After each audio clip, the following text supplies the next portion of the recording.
Bienvenida, bienvenido a mi pequeña librería. Aquí podrás encontrar entrevistas, presentaciones de libros y diálogos literarios. Todo ello sin mirar ni al reloj ni al calendario, porque las mejores entrevistas ocurren sin prisa y los mejores libros no tienen fecha de caducidad. Pasa, entra, al fondo hay sitio. Allí siempre ocurre lo mejor y lo más interesante. Al fondo de la librería.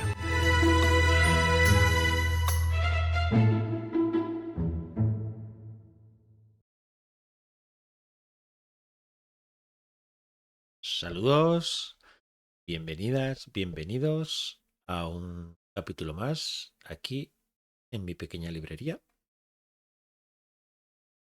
Estamos en octubre y ya desde hace 3 años vengo dedicando todo el mes de octubre, en lo que se refiere a la divulgación literaria, a hablar sobre la salud mental. No sé si habéis podido escuchar el capítulo anterior, pero que sí, porque en el capítulo 5 tuve la gran suerte de contar con la inestimable ayuda de una fundación maravillosa que se llama Why Not, que tiene una radio en la que los propios pacientes, los propios usuarios con problemas de salud mental, dan voz a sus problemas, dan voz a sus malestados, dan voz a sus miedos, a sus ilusiones, a sus alegrías. Y la verdad es que es una auténtica gozada el poder hablar con ellos y que sean ellos los que tengan la voz. Porque está muy bien que hablemos mucha gente sobre este tema, ojalá que habláramos todo el mundo sobre este tema, pero qué mejor que los que están sufriendo durante tanto tiempo su salud mental, que sean ellos justo los que hablen de estos temas. Antes que nada, gracias a los que estáis aquí en directo, muchas gracias, soy Rec, además que te has suscrito con Prime otra vez, mil gracias. Ya sabéis que esto es un programa que se emite los jueves en iVoox, pero que se graba en directo. Así que si queréis ver cómo se graba en directo, normalmente los domingos a las 8 de la tarde suelo estar grabando el programa, que luego lo edito un poco, le doy unos cambios y suele pasar a iVoox. Así que mil gracias, soy Rec, por tu apoyo siempre y mil gracias a todo el mundo que poco a poco se va apuntando a esta pequeña librería, a esta manera diferente de ver la literatura y sobre todo a esta manera diferente de entender lo que es hoy en día la divulgación literaria. Hoy voy a hablar sobre un tema que me llama mucho, estaba diciendo, que es la salud mental, con nada más y nada menos, poniendo como ejemplo, porque luego os explicaré qué tipo de juegos he hecho para elegir estas lecturas, estos libros, nada más y nada menos de 14 libros, algunos antiguos, unos actuales, algunos que ya he hablado alguna vez, otros que va a ser la primera vez de los que hablo, todos relacionados con la salud mental. No quiere decir que la temática del libro sea la salud mental. Y eso es algo que en el programa de la semana pasada, el programa con usuarios de la radio Why Not, dejaba claro, porque les decía que lo importante no sería que hubiera gente hablando sobre la salud mental y libros que escribieran sobre la salud mental, sino que también sería muy importante que se escribieran libros con personajes que tengan problemas de salud mental, pero que esa no sea la razón de vivir de ese personaje, ni sea la línea argumental principal de esa novela. Las personas con problemas de salud mental, además de tener problemas de salud mental, son personas. Y a veces se nos olvida ese tipo de cosas. Y viven cosas. A veces duras, a veces alegres, a veces muy locas, nunca mejor dicho. Muchas veces muy cuerdas.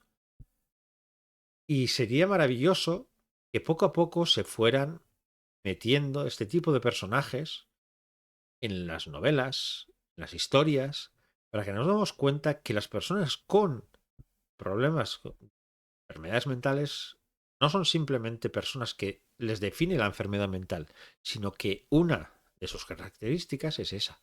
pero no quiere decir que sea la única ni la más importante.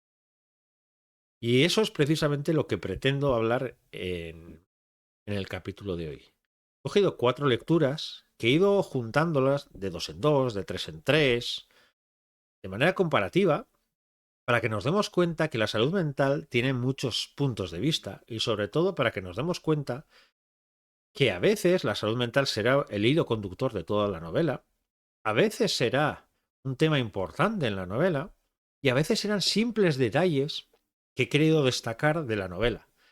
Que cuando cada uno cogemos un libro, lo que siempre se suele decir que el 50% lo pone el autor y otro 50% lo pone el lector, cuando te preocupa este tipo de temas, siempre tienes ese pequeño filtro de a ver cómo trata la salud mental.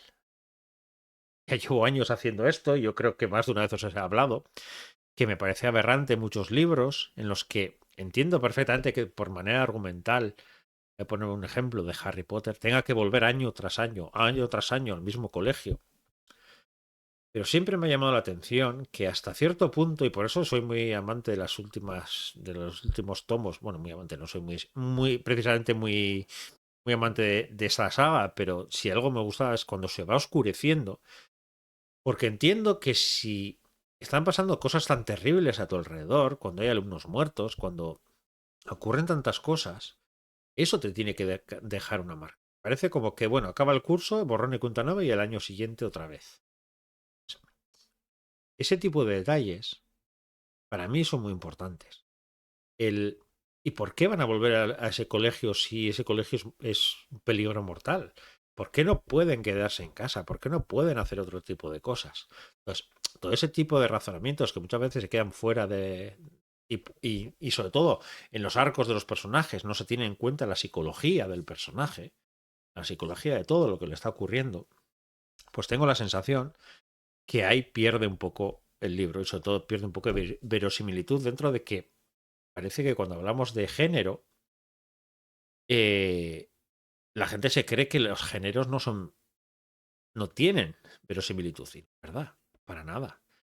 Dentro de su lógica, dentro de su mundo, tienen que ser muy verosímiles, por mucho que hablemos de magia, por mucho que hablemos de naves espaciales, por mucho que hablemos de 1000 cosas, dentro de esa lógica tiene que ser verosímil.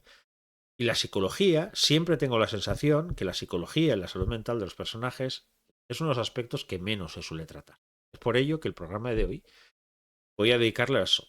Voy a dedicarla a hablar de libros comparativo en la que se habla, tiene un papel importante o secundario, pero que tratan bien las. El primero de ellos hablé cuando empecé hace 3 años con esto de la salud mental, que para mí es una maravillosa obra, imprescindible, y que tiene una lectura súper actual por mucho que está escrita hace muchos años, y en una España muy diferente a la que es hoy en día. Os estoy hablando de Los renglones torcidos de Dios, de Torcuato Luca de Tena. Recuerdo cuando leí esa novela que me resultó apasionante, por distintos aspectos, y es por ello que la he querido traer. También la he querido traer porque hace poco vi la película que se hizo sobre esa novela. Hablando del libro, hay muchos aspectos que me gustan mucho. Primero, la importancia que tiene el papel del centro psiquiátrico donde entra Alicia o Alice. Juega mucho con esa dualidad de Alice, Alicia a lo largo de la novela. Ella es una mujer que entra al centro psiquiátrico supuestamente acusada de haber intentado asesinar a su marido. Ella dice que aquello es una excusa porque en realidad ella ha sido contratada como detective privada para descubrir quién es el culpable de un asesinato que ha ocurrido dentro del psiquiátrico. Y ahí, en esa dualidad del ingreso de Alice, empieza uno de los mejores juegos que he conocido yo sobre salud mental y sobre lo importante que es jugar con el idioma, con las sutilezas, con darnos cuenta sin darnos cuenta de las cosas, con ver cómo juega Alice, con ver cómo va maquinando para conseguir sus fines, para ver cómo va cambiando incluso todo el ambiente del psiquiátrico con enfermeros, con médicos, principalmente en su enfrentamiento con el director del centro. Yo creo que es una auténtica obra maestra. Otra de las cosas que me sorprendieron mucho y para bien fue que, teniendo en cuenta la época en la que estaba escrita, se trataba con muchísimo respeto y cariño a los pacientes del psiquiatra. Ese es otro de los grandes problemas que suelen tener este tipo de libros, que suelen hablar una de dos, o casi ridiculizando a los personajes con problemas de enfermedad mental, llevándolo casi hasta una caricatura, o todo lo contrario, casi infantilizándolos, casi sobreprotegiéndolos, casi como una condescendencia que puede ser muy dañina para la persona que lo sufre. De eso también hablamos el capítulo anterior con los integrantes de la radio Why Not. Cómo cuando te ven que tienes un problema de enfermedad mental, y no solamente con la enfermedad mental, la manera de tratarte es diferente, es condescendiente, es casi te infantilizan por tener ese tipo de problemas. Pues aquí me sorprendió que aquello, pese a haberse escrito hace mucho tiempo, ya unos 60 años ya o por ahí, eh, tiene un respeto muy interesante. Que yo creo recordar cuando leí esta novela que el propio Torcuato Luca Tena fue ingresado en un psiquiátrico para, para entenderlo, y eso yo creo que se nota. Pero sobre todo quería hablar de cómo el personaje de Alice, siendo un personaje tan complejo, siendo mujer, cuando parece que siempre nos venden, sobre todo que depende de qué señoros, que no nos podemos meter en la cabeza a una mujer y que la mujer no puede ser bien tratada. O aquí yo creo que se trata de maravilla. Y el juego de seducción, de sutilezas, de silencios, de juegos con el resto de personajes me parece apasionante. Yo creo que es una lectura muy, muy fresca pese a tener tantos años. Ya os he dicho que de esta novela se hizo una película hace poco. Tenía mucho miedo porque me gustó tanto el libro que cuando vi que se iba a hablar de, se iba a hacer una película dije, uff, va a ser muy complicada de llevar. Y la verdad es que me defraudó en gran parte la novela. O sea, perdón, la película. Partiendo porque para mí la actriz que da vida a Alicia, que es Bárbara Leni, creo que se llama, yo creo que es la mejor elección que había para esta mujer. Tan compleja, tan seductora, tan enigmática. Y el director, ahora no me sale el nombre, el director también, Jordi, no, Sergi López, es el director de la... Entonces tiene un tete-a-tete muy, muy intenso. Pero yo creo que se ha perdido todo lo que os comentaba antes de la sutileza de la salud mental, del respeto hacia los enfermos mentales, del entender ese juego seductor de Alice, que aparece, pero aparece yo creo que muy poco para lo que la fuerza que tiene a lo largo de la novela. Hay una cosa que me molesta sobremanera, que es lo mismo que hablaba de infantilizar a las personas con problemas de salud mental. Ocurre lo mismo muchas veces con la estética. Parece que solamente, vamos a decirlo así en bruto, los feos solamente pueden tener problemas de salud mental, que no hay gente guapa con problemas de salud mental. Porque cada vez que veis, seguramente, y si no lo os he dado cuenta, os animo a que os fijéis, cada vez que hay un tema de estos, cada vez que se habla de salud mental, cada vez que hay una película, una serie sobre gente con problemas de salud mental, y sobre todo cuando son secundarios, cuando hablan de gente en un psiquiátrico, cuando se tiende a horrorizar casi la estética de esas personas como si una persona guapa, una persona atractiva, no pudiera tener problemas de salud mental. Y en esta novela, esta película me ocurrió eso, que me ocurrió que era demasiado burdo ese punto. Y luego hay algo que sí no, me gustó nada de la película es que se pierde todas las sutilezas y sobre todo se pierde todo el juego del final de la novela.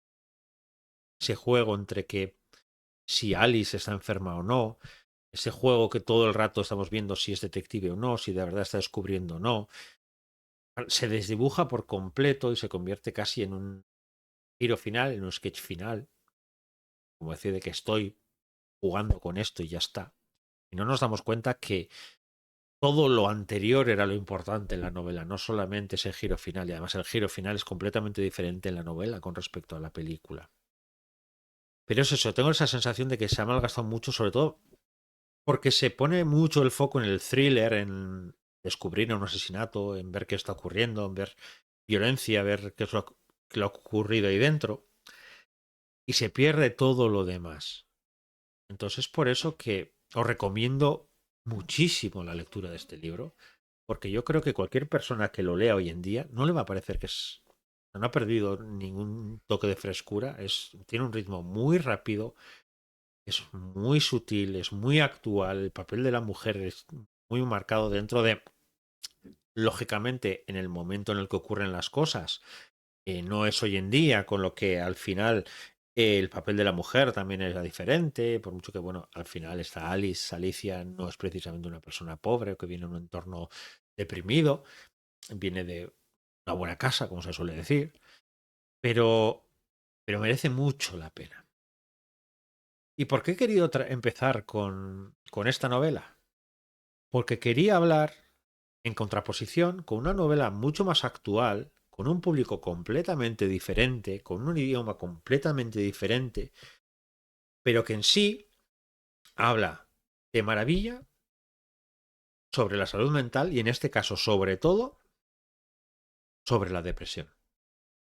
Es decir, que no solamente habla sobre la depresión, habla de muchos síntomas, habla de muchas cosas, de una manera muy elegante, muy entretenida y muy pensada para el público al que está dedicado. Y esa es Alma y los siete monstruos de Irie G. Parente y Selene Pascual.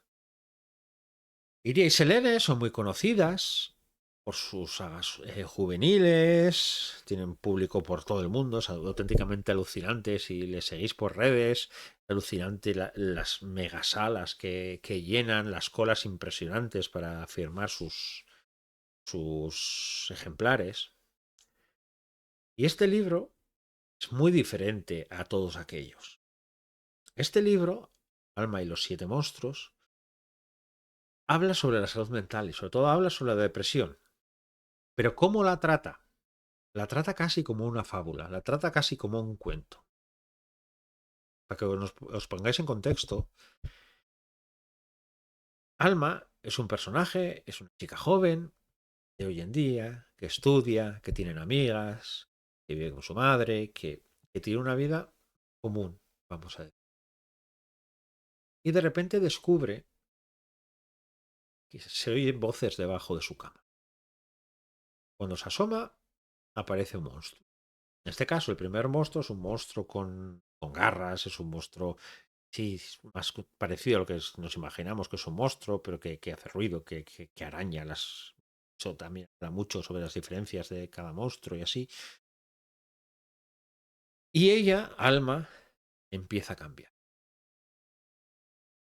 Poco a poco, no voy a hacer mucho spoiler porque es una novela cortita y porque merece mucho, tanto en forma como en fondo, porque para los que estáis viendo en directo, quiero que veáis los interiores, lo bien trabajados que están, con ilustraciones, con cambios de tipografía, con cambio de letras, con cambio de color, es muy, muy, muy bonito este libro. Poco a poco vamos viendo cómo esta Alma va cayendo en lo que podemos entender desde fuera como una depresión, pero no va cayendo en una depresión por las cosas que le van ocurriendo fuera, ella va cayendo en esa depresión, va cayendo los monstruos, cada monstruo que se le va presentando, hasta siete, creo que sí, los siete monstruos, hasta los siete, hasta siete monstruos que van apareciendo. Los propios monstruos también no están dibujados hasta el más mínimo detalle, sino que son más esbozos. más ilustraciones eh, curiosas, más ese tipo de cosas, vamos viendo cómo esta pobre alma, obviamente el nombre también es muy, dice mucho, va cayendo en esa depresión con los distintos síntomas que podemos entender de ansiedades, de pesadez, de cansancio, de insomnio, todo ese tipo de cosas que los que por desgracia hemos pasado por una depresión lo conocemos muy bien, todos esos síntomas, eh, pero lo explica de una manera muy interesante, sobre todo teniendo en cuenta que el público que suele leer normalmente ISLN suele ser gente joven, gente muy joven, adolescentes. Incluso este libro puede ser incluso previo a adolescente. Ya os digo que es casi como una fábula. Vamos entendiendo poco a poco. El que va leyendo el libro, si no ha pasado por una depresión y es una persona muy jovencita, que todavía no entiende todo ese tipo de cosas, va viendo cómo esos monstruos le van cambiando por completo hasta encerrarse a sí misma. Hasta en uno de ellos es la ira, es irascible, la tristeza que le hace llorar sin parar. Y vamos viendo cómo esa joven va cambiando por completo por todo lo que le van diciendo esos monstruos. Lógicamente, desde el punto de vista de una persona más adulta, de una persona que ya pasó por ello, de una persona que tiene otro tipo de visión de una historia así, vas entendiendo cómo son las distintas fases, los distintos síntomas que ella va teniendo para que vayamos entendiendo sus cambios de humor, sus cambios de salud también, y cómo se va encerrando y se va apartando de sus amigas, se va apartando de su madre, se va apartando de todo el mundo. Y he aquí donde llega uno de los puntos más importantes, y hasta ahí llegaré, uno de los puntos más importantes de esta novela, y que también es otro de los temas que hablé la semana pasada en el capítulo quinto con los usuarios de la radio de Why Not, es la soledad y la importancia de estar acompañados en estos momentos. Si estamos completamente solos, esos monstruos nos van devorando poco a poco. Y en esos momentos malos tenemos un apoyo, tenemos una persona a la que agarrarnos, a la que poder hablar, por mucho que nos cueste, o que haya una persona al lado dispuesta a escuchar, ayuda mucho. Y aquí, Iria y Selene hacen un esfuerzo maravilloso por demostrar cómo la ayuda familiar, la ayuda de las amigas, la ayuda médica también, lógicamente, de psicólogos, psiquiatras, eh, ayuda mucho para vencer a esos monstruos.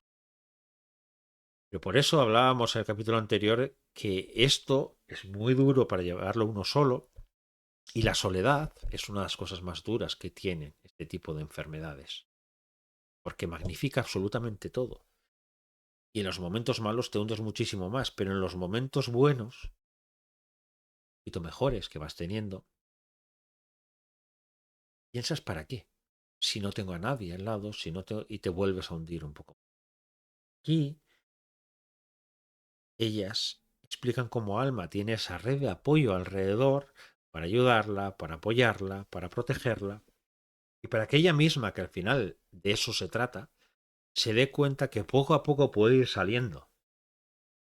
Y hay algo también que hablamos y que también aparece aquí, la importancia de darnos cuenta, de visibilizar la salud mental. ¿Por qué?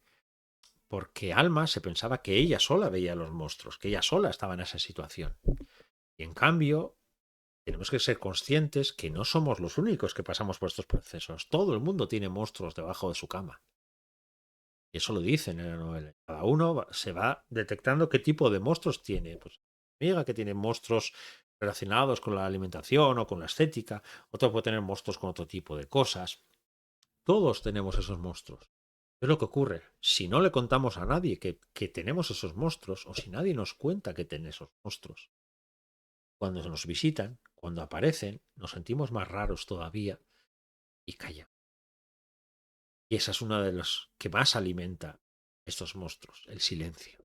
Por ello que hago también esta iniciativa, para que hablemos de estos temas, para que se hable de la salud mental y para que al final nos demos cuenta que el silencio no sirve para nada. Solo sirve para que la gente que va cayendo se sientan más raros todavía, se aparten todavía más y no tengan referentes para decir, esta persona que tanto admiro yo ha pasado por una cosa parecida, o no, o muy diferente, pero también por problemas de salud mental y está ahí. Se puede tirar adelante, se puede vivir con ello, sea la enfermedad que sea. Es más complicado, puede ser más difícil, los momentos bajos pueden ser muy bajos, menos bajos.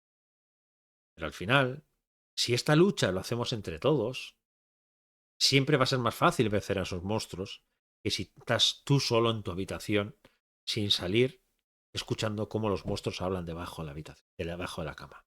Por ello que os recomiendo mucho leerlo siendo adulto, con esa visión de adulto, leerlo con adolescentes, leerlo con personas que pueden estar sufriendo procesos parecidos, para debatir, para hablar, para qué les ha parecido, para si alguna vez se reconocen en alguno de esos monstruos.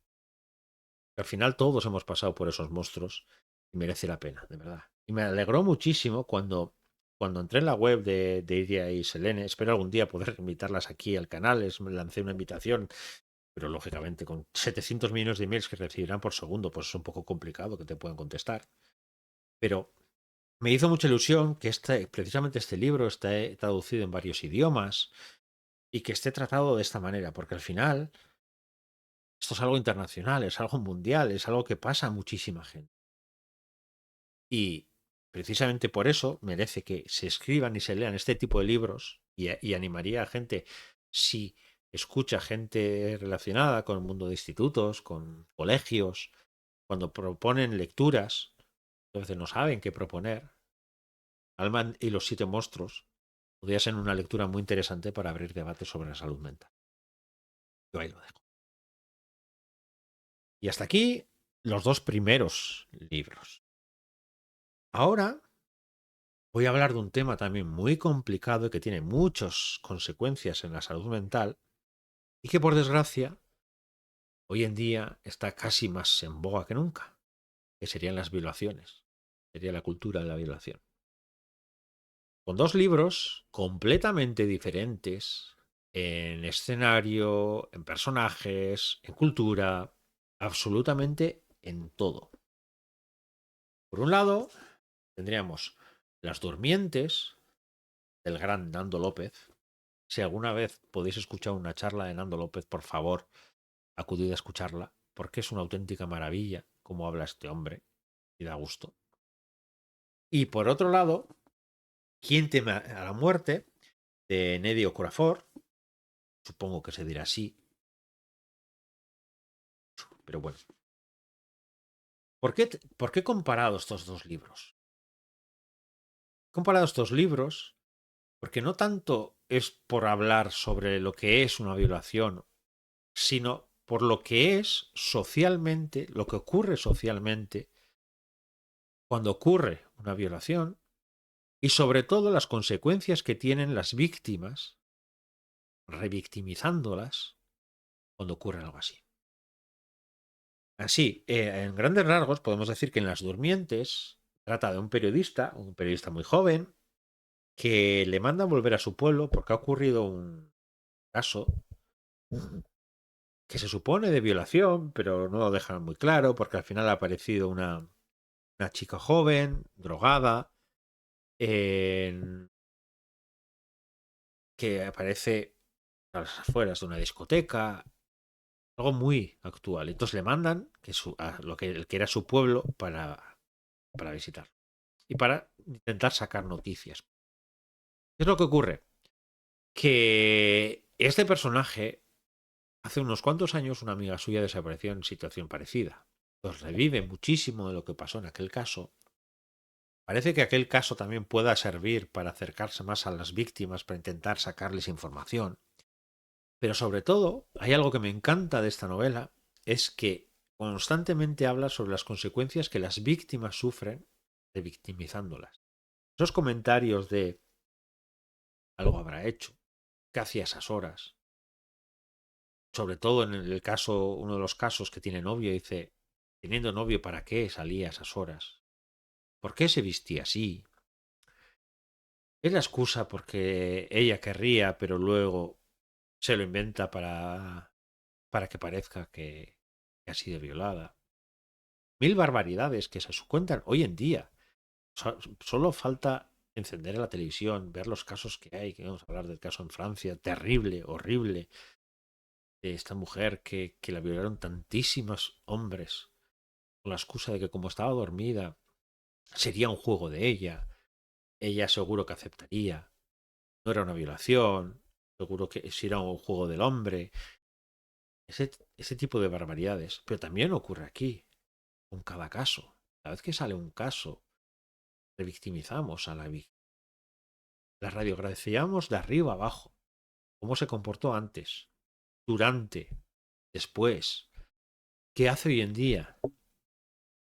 Si intenta ser feliz. Parece que si intenta ser feliz es que no ha podido ser violada porque una persona violada no puede ser feliz. Pero a su vez, esas mismas personas se les dice que lo superen, que sigan adelante, que no le den vueltas, que no pasa nada, que total no ha sido nada, que no se quejen. Ese tipo de casos terribles destrozan la salud mental. Este libro se explica muy bien cómo quedan esas personas después de un caso así. Tanto el personaje principal por la desaparición de su amiga de años, pueda unirla o no a este caso, y las víctimas actuales, cómo utilizan los medios. Es completamente actual y es imposible no pensar en casos particulares cuando lees esta novela. Pero sobre todo es eso, es ver cómo se revictimizan las víctimas, se pone el foco sobre ellas. Muchas veces se olvida quién es el que lo ha causado y todo el foco tiene que ir en ella. Ella es la que tiene que demostrar absolutamente todo, sobre todo no solamente que haya sido violada, sino que además sus actos tienen que demostrar de que ha sido completamente destrozada y tiene que estar destrozada. Y juzgamos desde fuera si esa actitud que tiene ahora es de una persona violada o no. ¿Cómo decir a una persona que ha muerto un familiar, decirle, es que tú tienes que estar triste, no puedes tirar para adelante, sin preocuparnos ni cómo está ni nada? Pero además les obligamos a decir, pero además tienes que estar X tiempo triste y sin salir de casa, luto permanente, para demostrar que estás dolido de verdad. No puedes hacer vida con nadie, ni reírte, ni siquiera sonreír. ¿Qué decir salir a tomar algo? Es imposible. Eso que se nos parece increíble decir a una persona así, si no siempre intentamos, intenta tirar para adelante, apoyo. Las personas que han sufrido violación se hace mucho eso. Y en este libro se expresa perfectamente. Y más esa cultura de la violación que tanta gente discute. Pero cuando hay un caso, como el francés, te das cuenta que esa cultura de la violación está mucho más extendido de lo que pensamos. Pues aquí se explica de maravilla el papel del novio. ¿Cómo voy a estar con una violada? ¿Qué estaba buscando ella en una discoteca a esas horas de la noche? Esas cosas terribles las explica muy bien. Así que de verdad os animo a leerlo. ¿Y por qué lo he comparado con Quién teme a la muerte?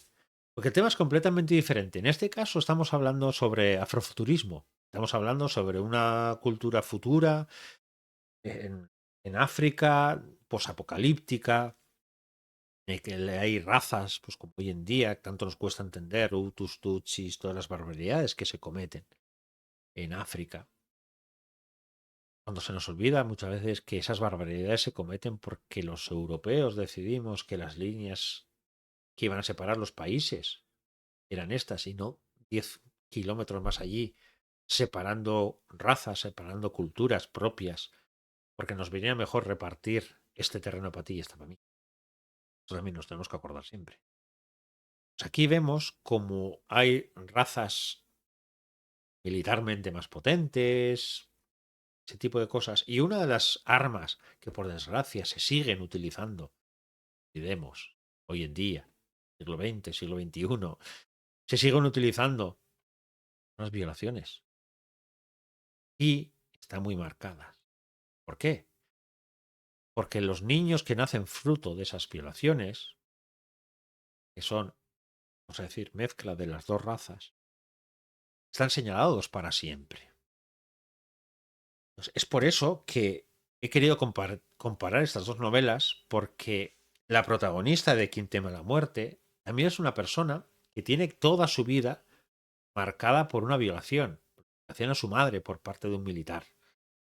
Y cómo esa violación le marca por completo, le señalan siempre, es una paria para la sociedad, por mucho que vamos descubriendo muchas cosas de esta mujer que podría ser admirada o temida en muchos aspectos, pero nos quedamos con ese rasgo, caso físico también, pero ese rasgo que marca una violación. Para comparar dos culturas diferentes, dos sociedades completamente diferentes, pero cómo esto así marca tanto y sobre todo cómo marca no tanto al hombre, no tanto al violador, sino a la violada y al fruto de esa violación que es la niña. Para que veamos lo duro que es esto y cómo eso puede marcar para siempre a una persona. Caso unida a esa doble raza, esa mezcla de razas que estéticamente le cambia por completo, pero que le recuerda siempre que es fruto de una violación. Pues ese tipo de marcas, ese tipo de cosas, si alguna vez se habéis sentado a hablar con una persona, espero que nunca, por desgracia, pues a algunos nos ha tocado, sí, con una persona que ha sufrido violaciones, que es fruto, sufrido, víctima, de los aspectos, la revictimización del sistema, la revictimización de la sociedad, muchas veces hace muchísimo más daño psicológicamente que la propia violación. Dentro de la barbaridad que es una violación, y que no se me entienda mal, porque es una auténtica barbaridad, nos damos cuenta que como sociedad y como cultura revictimizamos a esas víctimas, las machacamos todavía más, les ponemos el foco, le ponemos absolutamente todo el peso sobre ellas. Podemos repetir la historia una y mil veces por el puñetero sistema de ahora la policía, y ahora este, y ahora el otro, y ahora el otro, y ahora este otro, y ahora este otro, y ahora habla aquí, y ahora habla aquí. Y tantas veces que destrozamos su psicología. Y cuando en novelas, me pasa a mí, novelas, de repente descubres que la razón de ser del héroe o la razón de ser de la heroína es que la han violado para hacerla más fuerte, para hacerla más potente, para hacerla más, aunque sea de manera vengativa, pero para ese tipo de cosas. Es cuando te das cuenta y me da muchísima rabia. Cuando se dulcifica ese tipo de cosas para decir, pero sales más fuerte de esto. Y sobre todo cuando encima lo hacen para, violando a la mujer para que luego el marido o el novio o el hombre salga más fuerte de eso y salga más decidido con su misión en la novela. Yo tengo que reconocer que más de una novela, cuando he llegado a ese punto, la he cerrado. Porque el tratar una violación como el punto de giro para sublimar el poder, para darle más fuerza, para darle más intensidad al personaje, y sobre todo cuando violan a ella para luego dar la fuerza a él, y ese tipo de cosas, son cosas que no soporto. Me lo tienen que justificar muy mucho para aceptarlo. Así que quería traer estos dos libros, que Quién teme la muerte y Las durmientes, para ver cómo algo tan extendido, por desgracia, y tan banalizado como es una violación, podemos hablar de porno, violencia sexual, está casi mitificada y está casi dulcificada y mil cosas más. Pero en este caso hablamos sobre las violaciones y sobre las consecuencias de las violaciones. Cómo marcan la psicología de los personajes principales, no siendo el hilo conductor de la historia, pero sí dejando muy claro las consecuencias que tienen los personajes. Por ello que está muy bien trabajado tanto en Los Durmientes como en Quien teme la muerte, este tipo. Voy a dar un salto al terror. Sabéis que soy un gran lector de terror, que me encanta el terror, y yo creo que uno de los géneros que mejor trata, muchas veces retorciéndolo, llevándolo a límites, la salud mental, es precisamente el terror. Hace tiempo, y luego hablaré con un libro sobre el tema que estuve justo de lo que hablamos en una de las entrevistas hace meses. Hablábamos de cómo el terror sirve para magnificar muchos sentimientos, para magnificar situaciones, para llevarlas al extremo, y para que en ese extremo hablemos de esos temas. Me hace gracia cuando se habla con esa gran pátina y a la gran novela contemporánea, maravillosa, muy recomendable. En cambio, el género se trata como cosas menores. No damos cuenta que ese género muchas veces se utiliza para hablar de esos temas tan potentes, tan importantes, tan enraizados en nosotros como puede ser la salud mental, pero que dándole esa intensidad del género, todavía provocamos, por un lado, el extremo de los personajes y por el otro lado, incluso que los lectores entiendan mucho mejor qué está ocurriendo ahí, cómo trabaja la salud mental ahí. Vamos a hablar de novelas antiquísimas, se puede hablar desde Carrie y cómo la madre de Carrie, el colegio, el bullying, cómo hacen destrozarla psicológicamente hasta esa gran explosión de ira final y como una gota malaya todo va funcionando, todo va... Hay lecturas más sobre la sangre, sobre las reglas, sobre mil cosas más, pero me refiero que hablando sobre este tema en concreto, cómo la personalidad de Carrie se va oscureciendo, cómo se va hundiendo, machacándola una y más, una más, una más, una más, una más, hasta que no puede más y explota todo en el más amplio sentido de la palabra. Pues seguramente sin esa potencia de explosión final, sin ese casi éxtasis, vamos a decir, en el mal sentido de la palabra, final, sería mucho más difícil entender la psicología de un personaje como ella. Porque eso es lo que hace es mostrarnos en un espejo una explosión de ira terrible. Y el género permite eso. Y el género del terror permite mucho eso. Os voy a hablar de 3 novelas que ya he hablado alguna vez, pero aquí hablaré sobre todo por la salud mental. La primera de ellas es Acércate. Acércate de Sarah Grant. Es una novela apasionante. Si no la habéis leído tenéis que leerla, sobre todo si os gusta el terror y sobre todo si os gustan las historias de posesiones. ¿Por qué digo esto? Porque en este caso Amanda es el personaje principal, arquitecta de éxito, con su pareja, con, vamos a decir, una vida idílica, más o menos idílica que puede llegar a tener. Pero poco a poco vamos viendo cómo Amanda va cambiando. Va cambiando por una supuesta posesión, por muchísimas cosas.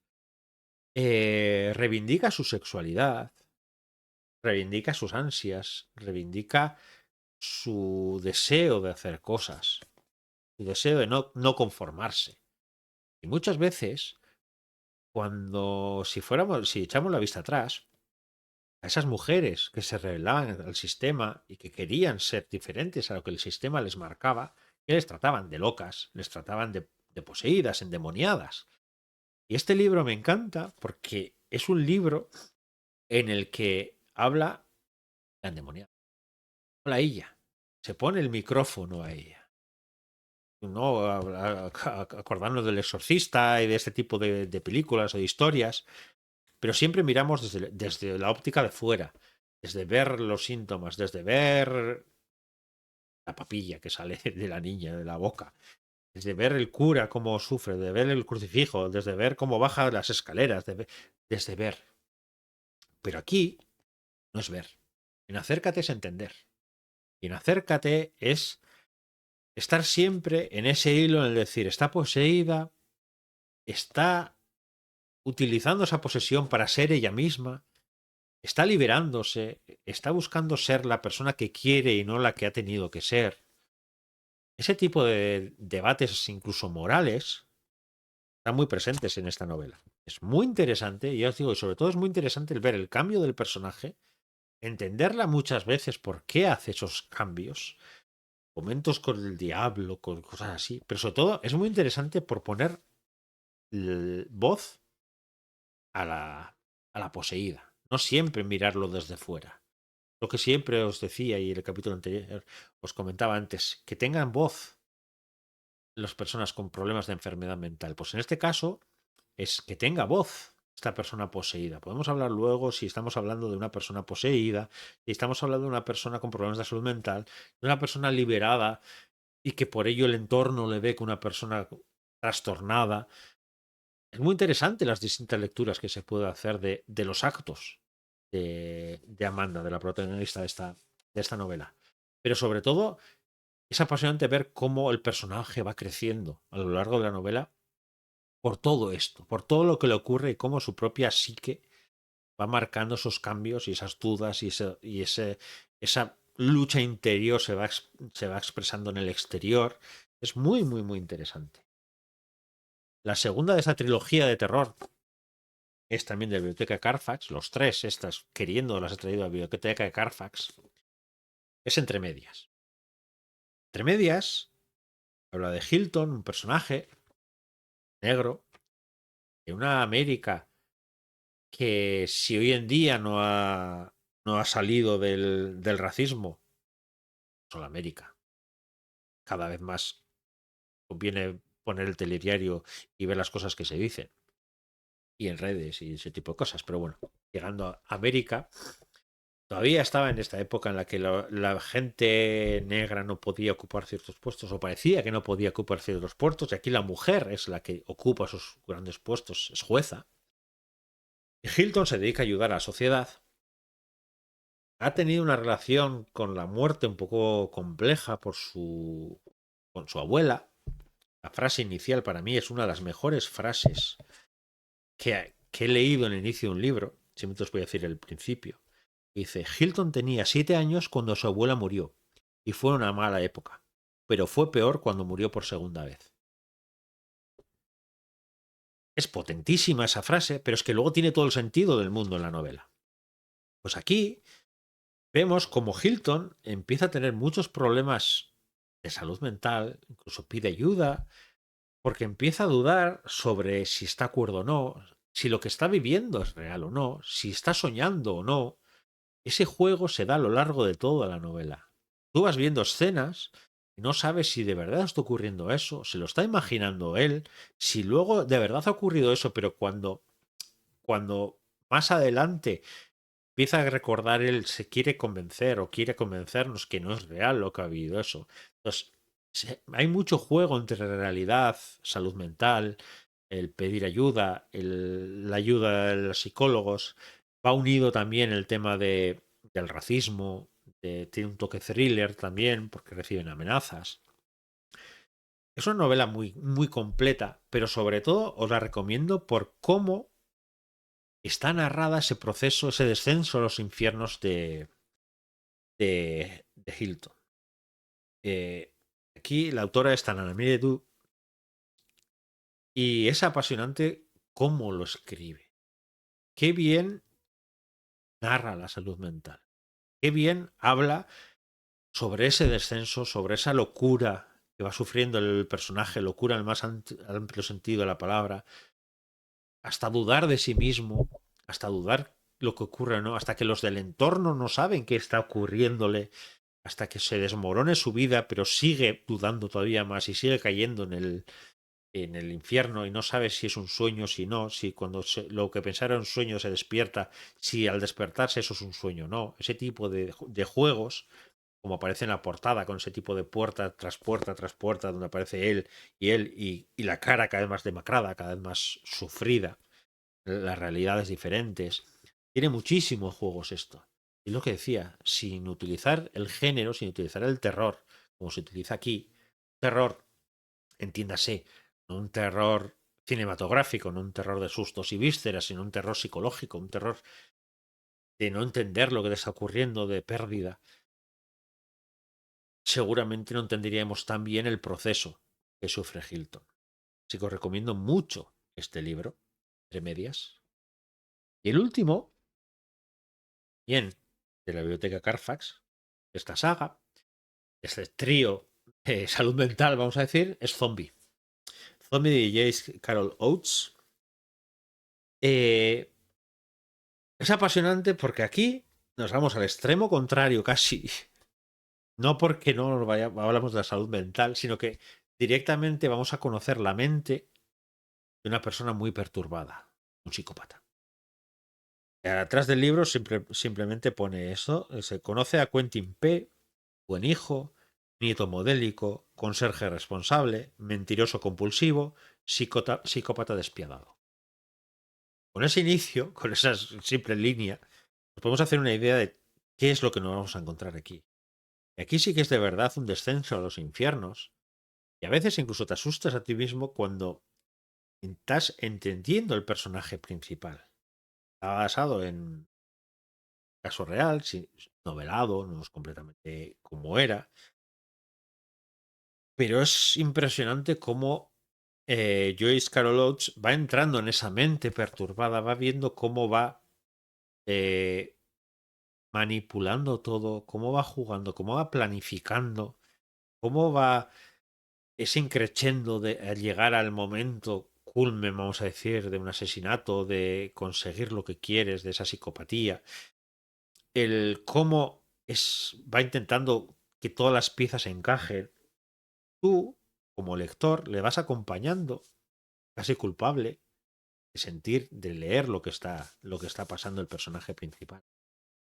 Es una lectura complicada, es una lectura dura, no por los detalles, que en algunos detalles sí que hay, pero no tanto por eso, sino porque nos metemos en esa cabeza de verdad. Joyce Carol Oates consigue que nos metamos muy bien en esa cabeza. No que la entendemos, porque no podemos. Sería preocupante que entendiéramos y que compartiéramos sus pensamientos. Pero sí que vemos cómo ese descenso a los infiernos va ocurriendo y ves casi como va bajando por la colina sin frenos. Tú ves que se va a estrellar, tú ves lo que va a ocurrir y el proceso está tan bien explicado que a veces da miedo. De verdad. Muy recomendable, Zombie, también de la biblioteca Carfax. Y estos tres, de tres puntos de vista muy diferentes, desde la poseída de Acércate, desde la persona que está perdiendo el sentido del sueño y realidad entre medias, y este psicópata en zombie, podemos ver que el terror puede servir para entender muy bien la psique humana y para removernos mucho el interior, para hablar de muchos más temas dentro de la salud mental. Muy, muy, muy, muy interesante. El siguiente juego que traigo, ya estamos llegando hacia el final, todavía faltan algunas lecturas, sería juntar Budapest de Nieves Mories y Limítrofes de Cristina Jurado. Y diréis, ¿qué tienen que ver estas dos autoras, estas dos obras? Aparte de ser maravillosas, maravillosamente escritas, ambas en este caso de oscura. Pues porque ambas tratan de una manera, desde una óptica muy diferente las dos, desde juegos muy diferentes los dos, la psique humana. Nieves está muy acostumbrada, y hemos hablado mucho en entrevistas anteriores con Nieves sobre cómo me maravilla el cómo utiliza la psique humana y cómo comprende cómo funciona esa psique humana, sobre todo más retorcida, para, para poner en marcha sus historias, para que nos aterremos a la vez que nos adore su manera de escribir.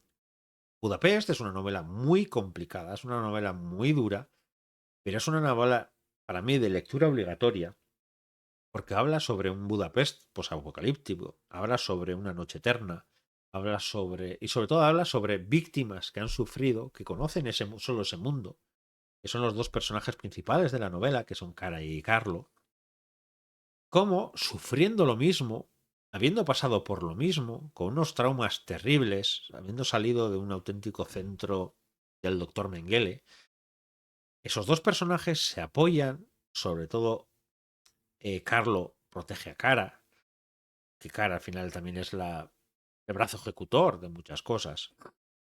Pero como dos personas, habiendo sufrido tanto, con ese sufrimiento y siendo víctima, ¿cómo pueden reaccionar de una manera tan diferente al mundo? Y es apasionante porque entiendes perfectamente a los dos personajes. Tiene dos caminos, sobre todo hacia el final, no puedo explicar lógicamente mucho más. Pero cuando llega al final, entiendes perfectamente que el final de Cara tiene que ser así, el final de Carlo tiene que ser así. ¿Pero por qué? Porque antes te has pescado todo el proceso, antes has entendido Estás metido en la cabeza de Cara y esa inocencia infantil juvenil, pero muy violenta, con el silencio protector de Carlo. Es impresionante cómo juegan con eso. Con otros temas que también no voy a hablar, pero que también marca mucho la psique humana, el hambre, la violencia, la desesperación, el no ver un final. Hay escenas auténticamente terribles sobre lo que ha ocurrido antes del escenario que estamos viviendo, ese mundo posapocalíptico, de cómo las personas deshumanizamos a otros para justificar cosas que se hacen. Y aquí habla claramente del nazismo, de Auschwitz, de muchísimos trenes de la muerte, de un montón de cosas. Y cómo desde una óptica le quitamos la razón de ser a esa persona, deshumanizándola por completo y las consecuencias que tienen para todo el mundo ese tipo de actos. Esta es maravillosa precisamente para entender eso, con un increchendo y una catarsis brutal, con la poética de Nieves a la hora de escribir, pero sobre todo con qué bien analiza los personajes y sobre todo qué bien analiza la psique de los personajes, las enfermedades mentales que lógicamente después de traumas así están sufriendo esos personajes. Y la otra lectura, Limítrofes de Cristina Jurado, tiene muchos puntos en común y muchos diferentes. La psique tiene muchísima importancia en forma y en fondo. Conocemos a un personaje principal que es Muro, intentamos entenderlo en un mundo con poderes, es decir, lo que estamos acostumbrando a superpoderes, y aquí poderes son mucho más retorcidos, son poderes además muy duros. El poder, por ejemplo, de provocar la tristeza extrema en otro hasta provocar el suicidio de esa persona. Que sería el asesinato perfecto, porque al final tú lo que haces es provocarle la tristeza, pero él se mata a sí mismo. A ti no te pueden acusar de asesinato. Pues vamos viendo ese tipo de cosas con distintos personajes, con sus poderes, con un mundo donde se utiliza el poder, lógicamente también, la crítica a las sociedades de consumo y a las grandes multinacionales y a las grandes empresas y los grandes negocios y que utilicen esos poderes para su beneficio.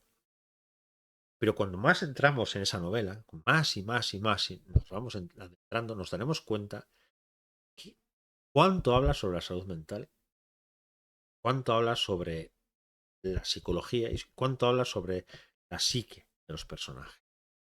No puedo contar mucho más, pero cuando lleguéis al final y encajéis todas las piezas de esta novela, os daréis cuenta que es un auténtico tratado sobre psicología, tratado sobre psique humana y tratado sobre la complejidad de la mente humana y sobre lo que provoca tanto la complejidad como el que se destroce esa psique humana.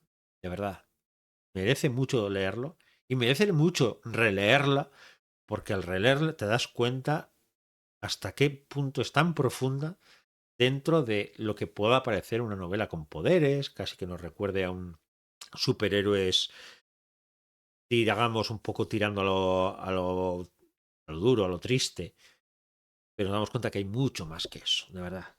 Leerlo con las gafas de la psicología, leerlo de las gafas desde la salud mental, y veréis que el Limítrofes es mucho más profundo, mucho más intenso y mucho más interesante que una lectura sobre personas con poderes. Ya, voy a ir a los dos últimos juegos. Primero de ellos, voy a hablar sobre los cuidados. Si habéis tenido personas a vuestro cargo, si conocéis personas que cuidan a otras personas, os habréis dado cuenta que una de las cosas que más destroza a un ser humano, psique, son los cuidados. Y aquí he querido traerte obras de distinta actualidad para hablar sobre ellos. La primera de ellas sería La maldición de Hill House, esa gran obra de Shirley Jackson, que sabéis que soy un enamorado de esta autora. Y ahí descubrimos a Eleanor, una mujer que siempre se ha dedicado a cuidar a su madre y cuando falta su madre, ella está perdida.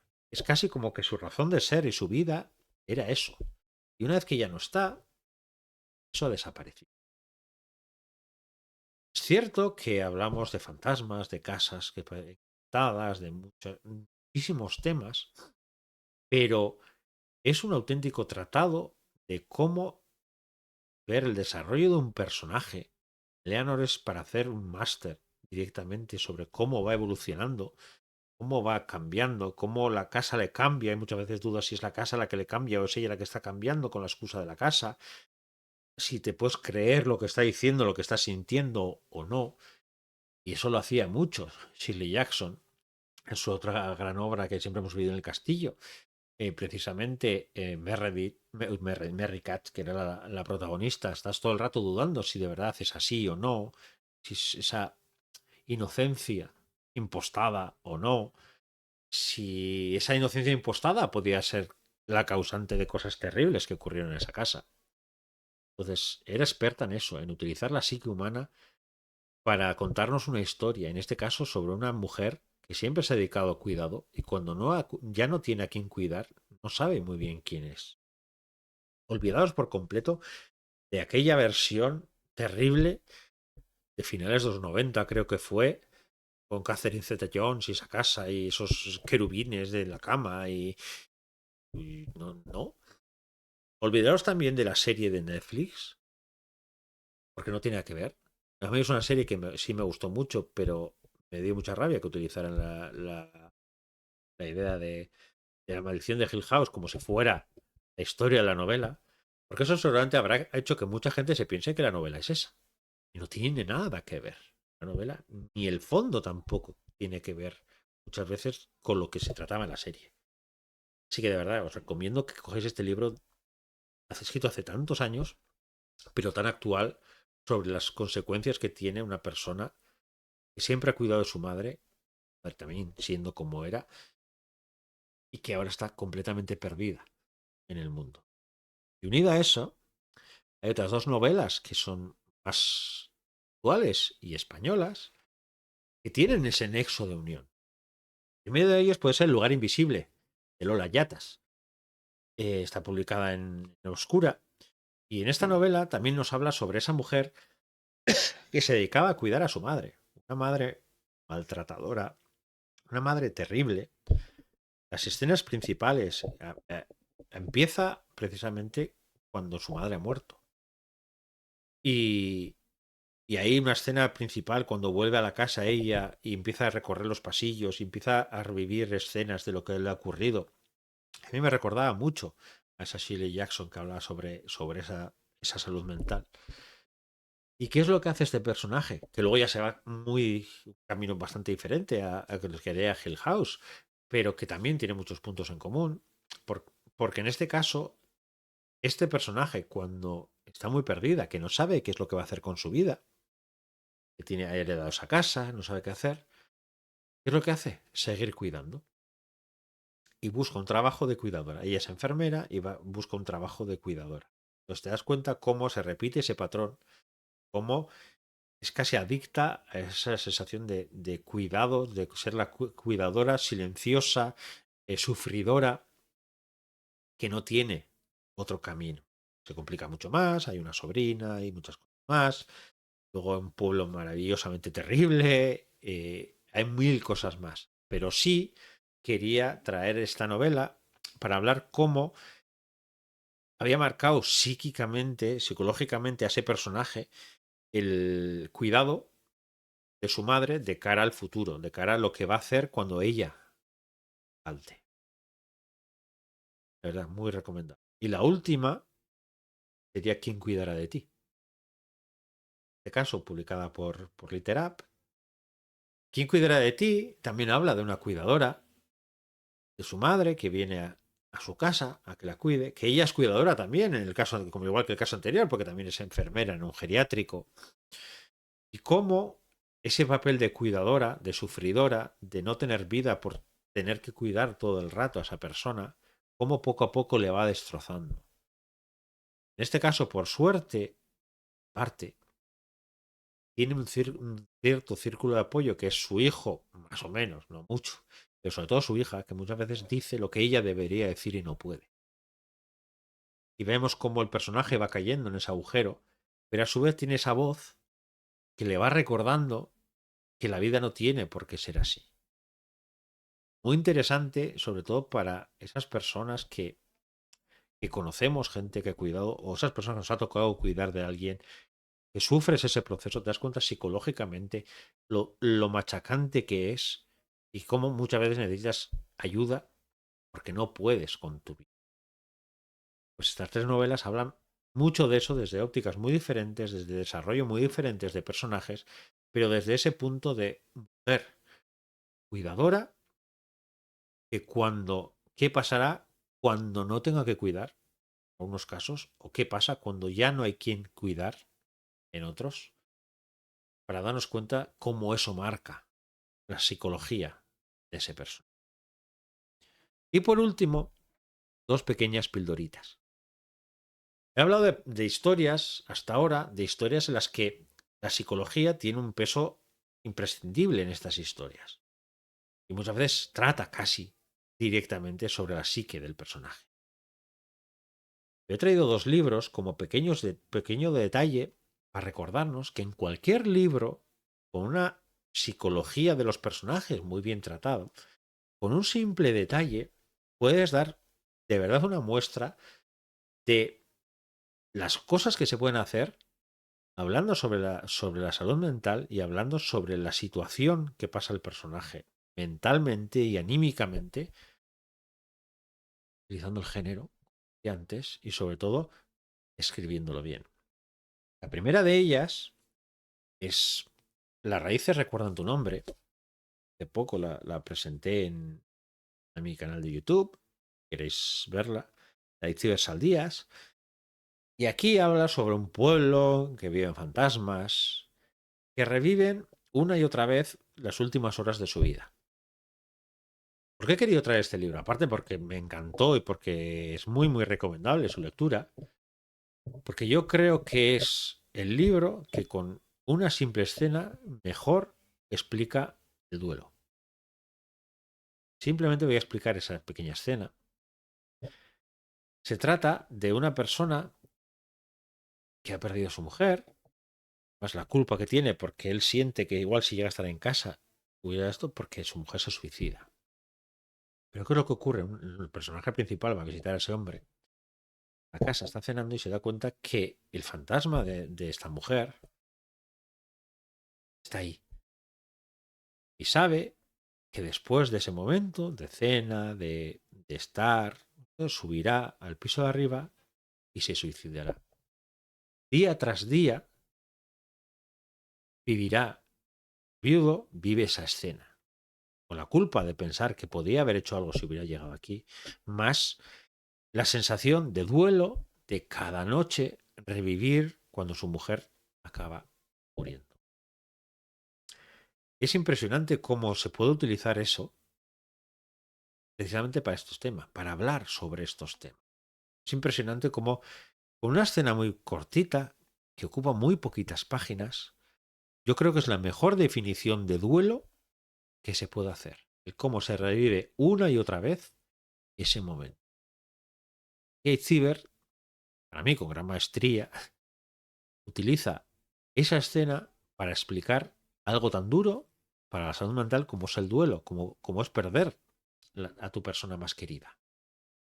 Es eso, es revivir una y otra vez esa pérdida. Y simplemente quería traer esta pildorita para eso, para darnos cuenta como en una novela que también habla de muchas otras cosas, pero en una escena se puede dar de verdad una lección para que cualquier persona que lea llegue a ese punto y diga, si no he vivido nunca el duelo, que ojalá, porque es muy duro, si no he vivido nunca duelo, esto es el duelo. Esta escena es el duelo. De verdad, merece la pena. Simplemente por esa escena merece la pena, pero todo el libro lo merece, ¿vale? Pero esa escena merece la pena para entenderlo.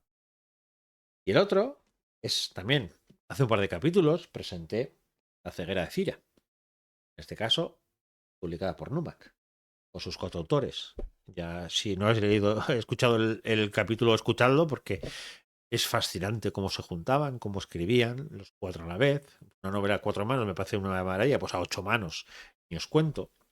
Veo una escena que detallé mucho en la presentación y que yo creo que es maravillosa. Es la escena en la que para mí mejor se trata la culpa y el sinsentido de la guerra en cuanto al sufrimiento de los que participan en una guerra.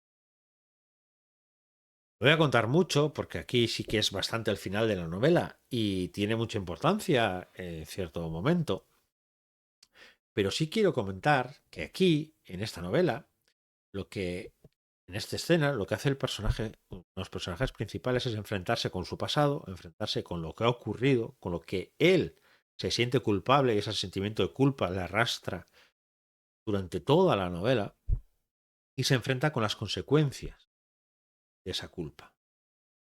Pero no se queda ahí la historia, sino que además da un paso más allá y habla precisamente sobre el dolor y el duelo de una persona que lo ha perdido todo, que solo le queda la venganza, y además todo eso unido a lo que es una guerra, a lo que es un sinsentido, a lo que es una batalla, a lo que es el te mato y no sé ni quién eres, ese tipo de detalles. De verdad, es casi al final de la novela. Es una escena muy dura, pero sobre todo es muy dura porque psicológicamente está muy bien tratada, porque los personajes están muy bien llevados a ese punto, porque el personaje principal está muy bien llevado a ese punto, y porque se entiende muy bien la psique del personaje, se entiende muy bien la psicología de ese personaje, el momento en el que está, el momento en el que está la persona a la que se enfrenta. Y si es tan efectiva y es tan fuerte es precisamente porque entiende muy bien lo que es ese dolor, lo que es la salud mental llevada al extremo de culpa y el extremo de sinsentido y el extremo de dolor y el extremo de pérdida y el extremo de duelo y el extremo de mil cosas que te arrastra la salud mental por los suelos hasta ser casi una carcasa vacía. Que solamente tienes un fin, pero ese fin no te llena casi, porque casi estás muerto en vida. Pues esa escena es eso. Esa escena sirve para entender de manera perfecta lo que es esa sensación de estar muerto en vida, de no tener ni esperanza ni nada, sino simplemente quieres hacer esto y eso es lo que tienes que hacer y punto. O sea, muy recomendable para entender ese detallito, ese detalle que todavía hace elevar más la novela que antes. Y para mí, cuando se trata mal la salud mental, destrozas una novela, desde mi punto de vista, porque no pierdes esa credibilidad de consecuencia psicológica de los actos y consecuencia de los hechos que le ocurren a los personajes. En este caso, los dos casos que os he comentado, justo lo que hace el contrario, es lo sublima. Es entender qué es lo que quiero contar, entender cómo lo quiero contar, de manera que cuatro líneas, en medio capítulo, en cuatro páginas, puedo dar de verdad una lección sobre qué es la salud mental y cuáles son sus consecuencias. Y hasta aquí el capítulo de hoy. Ya veis que esperaba no alargarme mucho y me he pasado de la hora, como suele ser común en mí. Pero espero estos 14 libros os hayan servido para entender de lo que quería hablar, que os enganche un poco a alguna de las lecturas, ya sea presente, ya sea pasada, ya sea una lectura, pues como ya sean los renglones torcidos de Dios, de hace tantos años, de las durmientes, de Acércate, de Budapest. Lo que he querido es demostrar, enfrentando distintos libros, cómo el mismo tema puede tener visiones diferentes y cómo la gran mayoría, las durmientes podría ser lo más lejano, lo más tradicional que se suele tratar las lecturas, pero la gran mayoría pues son tirado al género casi por completo. Danos cuenta que cuando nos tratan de dar lecciones sobre que la psique humana solamente puede ser tratada desde lo más realista, no tiene por qué. Porque llevar al extremo la psique humana lo hace muchísimo mejor el género, porque estira por completo los límites, los retuerce, los machaca para contar lo que quiere contar. Muchas veces una cosa es la historia y otra cosa es lo que quiere contar esa historia. Y es lo que muchas veces me suele gustar sacar en las entrevistas, en las presentaciones de los libros. Sí, me estás contando esta historia, pero en el fondo lo que me quieres contar es esto. Y eso en el fondo lo que me quieres contar muchas veces tiene relación con la salud mental, tiene relación con la psique humana, tiene relación con la evolución del personaje dentro de su psicología. Es por ello que quería destacar todo esto para darnos cuenta que la salud mental está tan presente en la literatura, muchas veces de manera principal y muchas veces como pequeños detalles, como pequeñas píldoras. Pero todo ello habla de la salud mental. Y ahora solamente nos queda a los que escribimos, a los que leemos, a los que hablamos en público y a los que hablamos en privado, que poco a poco todos estos temas se hablen más. Mayor representatividad, en todos los sentidos, en buenos, en malos, en regulares, pero mayor representación. Como os decía antes con la novela de Alma, por cierto, Patricia, ahora que te veo que estás por aquí, muchas gracias por recomendármela, Alma y los siete monstruos, porque fue una gozada de leerla, es una gozada este libro, es su sencillez, pero la profundidad que tiene su mensaje. Lo que quiero es eso, que quede esa sensación de decir, puedo acercarme por muchísimos puntos de vista, muchísimos géneros, muchísimas sensaciones. Pero cuanto más hablemos de este tema, cuanto más representemos este tema, cuanto más le demos visibilidad, cuando una persona tenga problemas, como en el caso de Alma, la depresión, unas ansiedades, la bipolaridad, una esquizofrenia, mil problemas mentales que puede tener una persona, no se sienta como se sienta Alma en ese momento al principio, sola, rara, porque esos monstruos que habitan en su cama, debajo de la cama, en la oscuridad, debajo de la cama, solo la habitan a ella. Y eso es como se siente mucha gente con este tema. Bichos raros porque nadie ve esos monstruos, solo lo ven ellos. Poco a poco, si rascamos, nos damos cuenta que todos hemos visto por lo menos alguno de esos monstruos, si no todos. Lo que pasa es que los dejamos para casa. Pues va siendo hora que eso que dejamos para casa lo podamos sacar fuera para que llegue un momento que cualquier persona que está empezando a ver esos monstruos pueda compartirlo para que en esa compañía tú puedas decirle, yo he pasado por lo mismo, estoy aquí para escucharte, estoy aquí para apoyarte, estoy aquí para lo que necesites. El proceso será tuyo, a veces el proceso. No podemos hacer otra cosa más que acompañar, pero simplemente acompañar y que no se sientan personas raras, personas marginadas, personas que no encajan en ningún sitio, conseguiremos que de verdad esas personas se sientan lo que son, seres humanos, nada más, dice Patricia. En un ambiente seguro, en un ambiente que se pueda compartir ese tipo de cosas. Pues va siendo hora que nos pongamos las pilas, que sea un ambiente en el que se pueda compartir estos problemas, que se sientan acompañados y que si no podemos hacer nada, por lo menos acompañar, por lo menos escuchar, por lo menos decirle, no estás solo. Y desde la literatura eso se puede hacer mucho.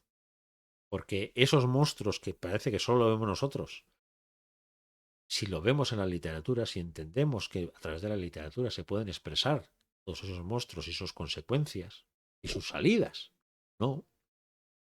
Podemos entender muchísimo más cómo funciona el mundo y cómo funciona la cabeza humana. Y hasta aquí el programa. Espero que os haya gustado, espero que os animéis a leer, a escribir y sobre todo a compartir todos estos. Que cuanto más los compartamos, menos raros serán y los monstruos de debajo de las camas serán mucho más pequeños y por lo menos en cuanto empezamos a verlos podremos compartirlos con los demás. Así que nada, buenas noches